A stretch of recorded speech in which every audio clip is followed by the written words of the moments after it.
Hello guys, मैं स्वागत करता हूं अपने चैनल पर। आज की इस वीडियो में हम लोग बात करेंगे भारत कुकिंग कोल के आईपीओ के अंदर अगर आपको अलॉटमेंट मिली है तो सबसे पहले तो कांग्रेचुलेशंस।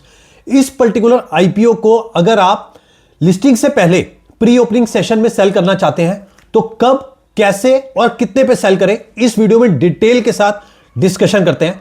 तो एक एक करके मैं आपको जो प्री ओपनिंग सेशन होता है उसके बारे में पहले बताता हूं। ठीक है, जो प्री ओपनिंग सेशन होता है वो क्या होता है, देखिए जिस भी दिन आईपीओ की लिस्टिंग होती है उसमें जो है एक स्पेशल प्री ओपनिंग सेशन रखा जाता है। वो जो है उस पर्टिकुलर डे पे, जैसे इस पर्टिकुलर आईपीओ की जो लिस्टिंग है वो 19 तारीख को होनी है, 19 जनवरी को। तो 19 जनवरी को जो आईपीओ की लिस्टिंग होगी, लिस्टिंग जो होगी वो 10 बजे होगी। ठीक है, बट इसका जो आईपीओ का प्री ओपनिंग सेशन होगा वो 9 बजे स्टार्ट हो जाएगा। ठीक है, 9 बजे जो है बाइंग और सेलिंग दोनों की जो बिड्स है वो प्लेस होनी शुरू हो जाएंगी। इसके जो टाइमिंग होते हैं 9 बजे से लेके 9:35 तक होते हैं। ठीक है, 9:35 तक।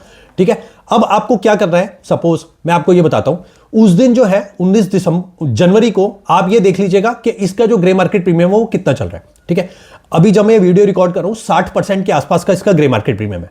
तो अब क्या है, इसका 23 रुपीज का जो है वो इसका इशू प्राइस है और 60% अगर मैं इसका ग्रे मार्केट प्रीमियम देखूं तो 37 रुपीज के आसपास की लिस्टिंग होती हुई दिख रही है। मतलब आप ये मान के चलिए कि यही अगर प्रीमियम उस दिन भी रहता है लिस्टिंग वाले दिन, तो आप मान के चलिए 38 रुपीज के आसपास की लिस्टिंग होने की पूरी संभावना है। अब आपको क्या करना है, अगर आपको इसको लिस्टिंग से पहले ही अगर आपको बेचना है, सपोज आप चाहते हैं कि आप जो है पहले ही इसको रफा दफा करके अपना जो आपकी पोजीशन है, जो आपको अलॉटमेंट हुई है, उसमें से आप एग्जिट कर जाएं, तो उसके लिए आपको क्या करना है, आपको लिमिट ऑर्डर प्लेस करना है। ठीक है, जितना भी आपको अलॉटमेंट हुआ है, सपोज आपको 1 लॉट हुआ है, 2 लॉट हुआ है या वट या आपको बिग एचएनआई का अलॉटमेंट आया है या स्मॉल एचएनआई का अलॉटमेंट आया है, शेयर होल्डर के अलॉटमेंट जो भी आया है, ठीक है, उतने नंबर ऑफ शेयर्स जो है उसकी आपको बिड लगानी है, लिमिट प्राइस। ठीक है, लिमिट प्राइस अब आपको कितने पे लगाना है, सपोज मैं ये देखता हूं कि उस टाइम पे भी है 60% का अगर प्रीमियम होगा तो 37 रुपीज के आसपास का अगर प्राइस डिस्कवर होता है तो उसके लिए अगेंस्ट में आप जो है उससे थोड़ा सा कम, मतलब आप ये मान के चलिए कि आप 36 रुपीज का जो है प्राइस इसके ऊपर सेलिंग बिड लगा दीजिए। अब आपने 36 रुपीज जो है वो आपने बिड लगा दी। जो भी आप नंबर ऑफ शेयर्स बेचना चाहते हैं, सपोज आप पूरी जितनी भी आपको अलॉटमेंट हुई है वो बेचना चाहते हैं, अगर आप पार्शियल जो है अगर अलॉटमेंट आप बेचना चाहते हैं आउट ऑफ 800, अगर आपको 400 बेचने हैं या 600 बेचने हैं, whatever quantity you wants to sell, तो आपको जो है वो क्वांटिटी वहां पर मेंशन करनी है और लिमिट प्राइस में आपको डाल देना है 36। ठीक है, अब क्या होता है कि आपके पास जो है 9:35 तक का टाइम होता है। 9:35 के बाद जो है प्राइस डिस्कवर होना शुरू होता है। अब मैं ये कहता हूं कि प्राइस जो डिस्कवर हुआ वो 39 रुपीज का हुआ। ठीक है, आपने जो बिड लगाई 36 की लगाई, आईपीओ का प्राइस था 23 रुपीज, आपने बिड लगाई 36 की और उसके बाद जो है आईपीओ का जो प्राइस सेटल हुआ, डिस्कवर हुआ, वो हुआ 39 रुपीज का। तो अब आपने बिड तो 36 की लगाई थी, अब जितने भी शेयर्स के लिए आपने बिड 36 की लगाई थी उतने नंबर ऑफ शेयर्स जो है वो आपके एग्जीक्यूट हो जाएंगे 9:40 के बाद, कभी भी at the price of 39 only. ठीक है, क्योंकि जो प्राइस है वो आपके जो डिस्कवर प्राइस हुआ है, प्राइस सेटल हुआ है, वो आपकी जो बिड का प्राइस था उससे ऊपर जो है वो प्राइस सेटल हुआ है। ठीक है, तो इसीलिए जो है आप जो भी आपका माल होगा, जितने भी नंबर ऑफ शेयर्स होंगे, वो पूरे के पूरे उस पर्टिकुलर भाव के ऊपर आपके बिक जाएंगे और आपको जो है आपके पोर्टफोलियो के अंदर जो फंड्स होंगे वो भी आपको पूरे के पूरे शो कर देगा उसके हिसाब से। ठीक है, अब हम उल्टे सिनेरियो की बात कर लेते हैं। आपने जो बिड 36 की लगाई और किसी कारणवश उस दिन जो है ग्रे मार्केट प्रीमियम इतना अच्छा नहीं रहा और जो है इसका जो प्राइस डिस्कवर हुआ वो हुआ 35 रुपीज का। 35 रुपीज का आपका प्राइस डिस्कवर हुआ, 36 की आपने बिड लगाई हुई है। ठीक है, तो उस केस में क्या होगा, आपका जो ऑर्डर होगा वो ओपन रहेगा। ठीक है, 9:35 के बाद आप कोई भी मॉडिफिकेशन उसके अंदर नहीं कर पाएंगे प्राइस की, ना ही उसको कैंसिल कर पाएंगे। तो अब जो है आपको 10 बजे तक का वेट करना पड़ेगा, जब उसकी एक्चुअल जो है ट्रेडिंग स्टार्ट होगी बाइंग और सेलिंग की। उस टाइम पे जो है आपको उसके अंदर अगर मॉडिफिकेशन करनी है, अगर 35 का जैसे लिस्टिंग हुआ और अगर आपको लग रहा है कि अरे यार मेरे को तो 35 पे बेचना है, तो आप जो है उसको 36 को जो आपने बिड लगाई है उसको आप मॉडिफाई करके 35 पे करके 10 o'clock फिर उसको आप अपने हिसाब से सेल कर सकते हैं। ठीक है, तो इस तरीके से जो है बाइंग और सेलिंग, ये तो मैंने आपको बताया कि आपको कैसे सेलिंग करनी है जो भी आपको अलॉटमेंट हुई है। इसी तरीके से जो है अगर आपको अलॉटमेंट नहीं मिला और अगर आप बाय करना चाहते हैं तो आप सेम जो है नंबर ऑफ क्वांटिटी जो भी आप बाय करना चाहते हैं 800, 1600, 2000 whatever quantity you want to buy, तो उसके लिए आप जो है लिमिट ऑर्डर प्लेस करिए। ठीक है, अगर तो अब आप सपोज आपने 35 रुपीज का लगाया, ठीक है, लिमिट ऑर्डर बाइंग के लिए, ठीक है। अब जो लिस्टिंग होती है सपोज 36 पे होती है, तो आपको जो शेयर्स है वो नहीं मिलेंगे।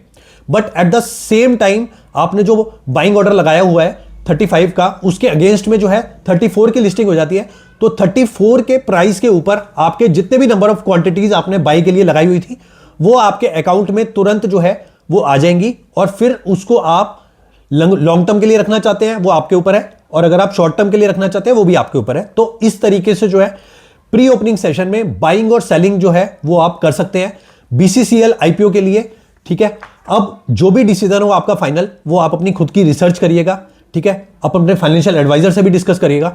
मैंने आपसे वो शेयर किया जो मैं खुद जो है इंप्लीमेंट करता हूं, और ये पर्टिकुलर नॉलेज जो है ये हर एक जने को नहीं पता, तो इसलिए मैंने एक सेपरेट वीडियो बना के आपके साथ शेयर किया, ठीक है। Thanks for watching this video, bye.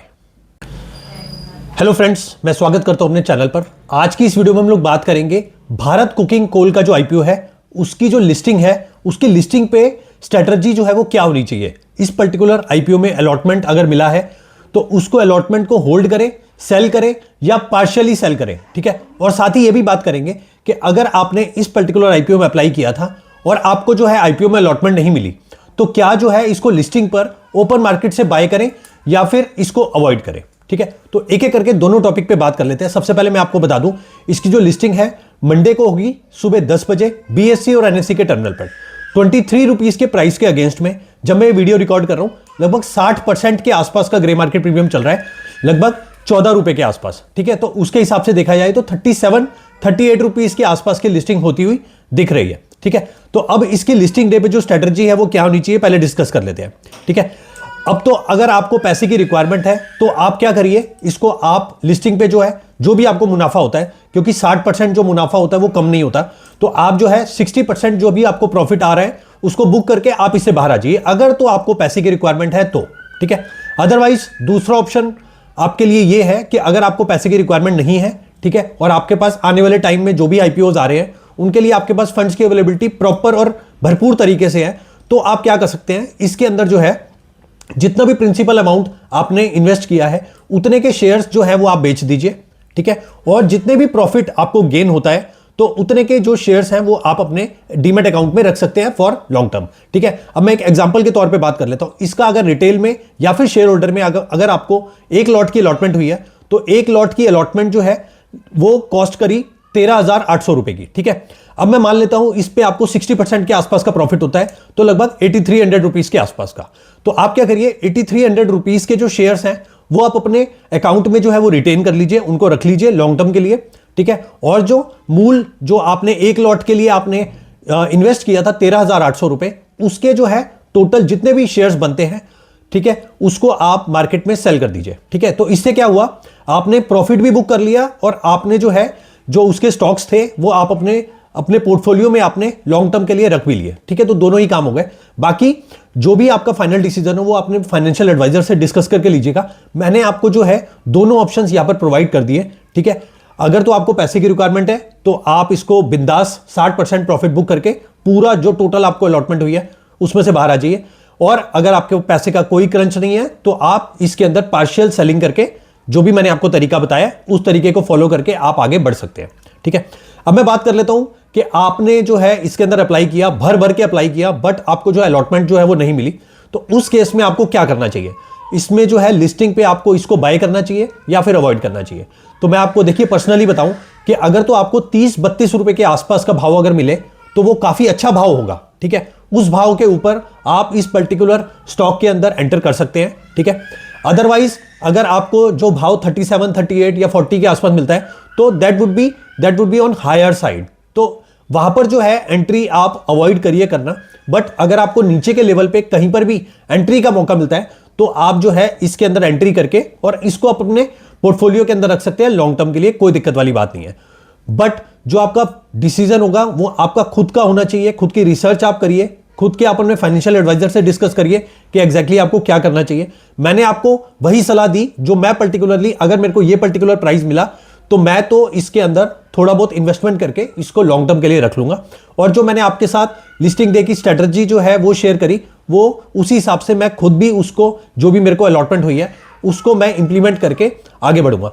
क्योंकि देखिए मैं आपको बता दूं, आने वाले टाइम में बहुत सारे आईपीओ जो है वो इनलाइंड है, तो आपके पास ऐसा ना हो कि उस टाइम पे जो है वो पैसे का क्रंच हो, और जब आप ये सोचें कि अब चलो मैं बीसीसीएल की जो मेरे को अलॉटमेंट आई थी वो मैं भेज देता हूं, तो उस टाइम पे ये ना हो कि जो आपको अभी जैसे लिस्टिंग के टाइम पे आपको 37-38 रुपीज का प्राइस मिल रहा है, तो पता लगे आने वाले टाइम में हो सकता है कि आपको काफी नीचे का जो प्राइस है वो देखने को मिले। बिकॉज रिसेंटली जितने भी आईपीओ जो है वो लिस्ट हुए हैं, उनमें आईपीओ की लिस्टिंग तो अच्छी हुई है, बट उसके बाद जो है उसके अंदर अच्छी खासी जो है सेलिंग देखने को मिली है, जिसकी वजह से उसका जो प्राइस है जो लिस्टिंग के टाइम पे था वो कंपैरेटिवली वहां से काफी ज्यादा करेक्ट होके नीचे के लेवल पे जो है अभी चल रहा है। तो इसीलिए मैं आपको यही एडवाइस करूंगा कि आप जो है इसके अंदर अगर आपको पार्शियल सेलिंग करनी है तो it's up to you, but मैं तो जो भी मेरे को कंप्लीट जो मेरे को अलॉटमेंट हुई है मैं उसको एंटायर अलॉटमेंट इसको लिस्टिंग डे पे ही उसको सेल करके इससे बाहर आने का पूरा ट्राई करूंगा, और मैं ट्राई करूंगा प्री ओपनिंग सेशन में ही